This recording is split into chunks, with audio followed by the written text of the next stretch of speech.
বলছি একটু শোনো তো। কি? একবার ফ্রিজটা খোলো তো।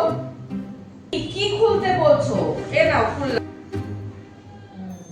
এবার উপরের ফ্রিজটা খোলো, উপরের গেটটা খোলো। উপরেরটা খুলতে হবে। এ নাও। আরেকবার খোলো, আরেকবার খোলো। নিচেরটা খোলো। আর কি? আবার খুলবে না। এবার উপরটা খোলো। আরে বলবা তো কি কি চাই? এই তো কতবার আমাকে খোলাবে, কাজটা তো